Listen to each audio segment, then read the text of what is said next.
कालच रात्री मी जॉबवरून वगैरे सुटले आणि मग पहिल्या आधी डॉक्टरकडे जाऊन आले.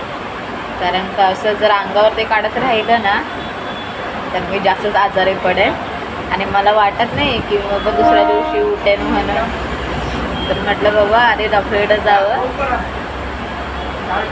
मग दुसऱ्या दिवशी जॉबला उठेन, जॉबला येईन मी कामावरती माझ्या. हे तर राहिलं कामाची सुट्टी. काय ना, आयुष्यात हसणं पण गरजेचं आहे. आपण किती आजारी असू दे, काही असू दे, टेन्शन असू दे, पण दुसऱ्यासमोर आपण जेवढं आपण खुश दिसू तेवढंच ठीक आहे.